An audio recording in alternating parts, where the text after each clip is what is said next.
নমস্কাৰ, ইউনিভাৰ 24 চাই থকা প্ৰতিজন দৰ্শক মই স্বাগতম জনাইছোঁ। আজি অসমৰ চুকে কোণে সকলোতে দেখা পোৱা গৈছে আচলতে মেট্ৰিকৰ ৰিজাল্টক লৈ আচলতে আনন্দ। আৰু মই যিহেতু এতিয়া উপস্থিত হৈছোঁ বৰপেটাৰ আজাদনগৰত, আৰু আচলতে এজনী বিশেষভাৱে সক্ষম এজনী যি আচলতে ছাত্ৰী, আচলতে তেওঁ 68% নম্বৰ লৈ আচলতে উত্তীৰ্ণ হ'বলৈ সক্ষম হৈছে। আৰু সেই ক্ষেত্ৰত আৰু ক'ব লাগিব, তেওঁ যিহেতু আচলতে কাণেৰে শুনা নাপায় আৰু মুখেৰে ক'ব নোৱাৰে, এক দুখৰ কথা। আৰু সেই ক্ষেত্ৰত মোৰ সৈতে তেওঁৰ পিতৃ আছে, মই তেওঁৰ পিতৃৰ সৈতে কথা পাতিবলৈ চেষ্টা কৰিম। যিহেতু আজি 68% লৈ আছে, আপোনাৰ ছোৱালী আচলতে উত্তীৰ্ণ হৈছে, কেনেকুৱা অনুভৱ, কি ক'ব? আজি মোৰ বহুত ভাল লাগিছে। মোৰ ছোৱালী আজি, মোৰ বেঙা ছোৱালী আজি 68% পাই মেট্ৰিক পাছ কৰিছে। সেইকাৰণে মই অতি সুখী, বহুত আনন্দিত। তেওঁৰ লগতে মই যি কাহিলীপাৰা বেঙা স্কুলৰ শিক্ষক শিক্ষয়িত্ৰী মই অশেষ ধন্যবাদ দিছোঁ। তেওঁতো ইমান কষ্ট কৰি এই বেঙা ছোৱালীবিলাকক পঢ়াইছে, তাৰ কাৰণে অনেক ধন্যবাদ তাহাঁতক দিছোঁ। সৰুৰ পৰা আছিল নেকি? জন্মৰ পৰা সি 2017 এডমিশ্যন 3ৰ পৰা এডমিশ্যন লৈছে, এইবাৰ মেট্ৰিক পাছ কৰিলে। তাতে হাই ছেকেণ্ডেৰীও আছে, হাই ছেকেণ্ডেৰী পঢ়িব।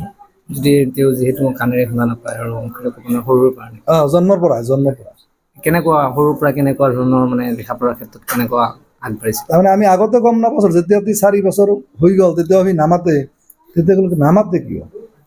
তেতিয়া মই লোকেল ডাক্তৰ দেখালোঁ, গুৱাহাটীত দেখাৰ পিছত କହିলে অপাৰেশ্যন কৰিব লাগিব। অপাৰেশ্যন কৰাৰ পিছত মই তেতিয়া এপলত লৈ গৈছিলোঁ 2011। তেতিয়া মই এপলত লৈ গৈছিলোঁ তাক। एपल লৈ যোৱাৰ পিছত তেতিয়া ভালকে দেখালে, जन्म से नहीं सुनता है, इसका कोई बीमार नहीं है, जो जन्म से नहीं सुनता है बात कैसे बोलेगा, दुनिया का भाषा समझते ही नहीं है, तो आप ऑपरेशन मत कीजिए, कुछ नहीं होगा, आप घर में जाइए, इसका कोई बीमार नहीं है, इसका कोई मेडिसिन नहीं है।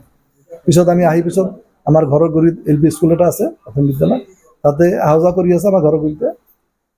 তাৰে পৰা অহা যোৱা কৰোঁতে অলপ নিচা হ'ল। তাৰপিছত আমি গুৱাহাটী খবৰ ল'লোঁ, কাহিলীপাৰা বেঙা স্কুল আছে, তাতে ইণ্টাৰভিউ একে 3বাৰ দিলোঁ, নাপালে 4বাৰৰ মাথাত তাতে পালে।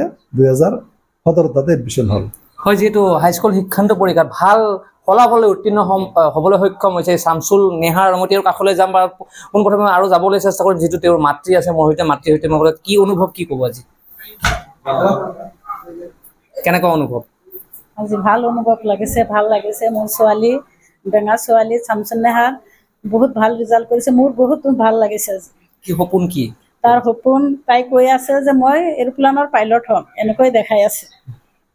আচলতে এইজনীয়ে হৈছে শামছুল নেহাৰ, আৰু এইজনী হৈছে আচলতে ক'বলৈ হ'লে আচলতে এক আদৰ্শ। যিসমূহ উঠি অহা ছাত্ৰ ছাত্ৰী আছে, তেওঁলোকৰ কাৰণে এক আদৰ্শ হৈছে শামছুল নেহাৰ। তেওঁ মুখেৰে ক'ব নোৱাৰে, কাণেৰে শুনিব নোৱাৰে, আৰু এনেকৈ আচলতে তেওঁ যিহেতু আজি ৰাতিপুৱাৰ ভাগত হাইস্কুল শিক্ষান্ত পৰীক্ষাৰ ফলাফল ঘোষণা হৈছিল, আৰু ভাল নম্বৰ লৈ আচলতে তাই উত্তীৰ্ণ হ'বলৈ সক্ষম হৈছে। ই এক আদৰ্শ হয়। মোৰ কেমেৰা সহযোগীৰ সৈতে মই কৌশিক দাস, ইউনিভাৰ 24।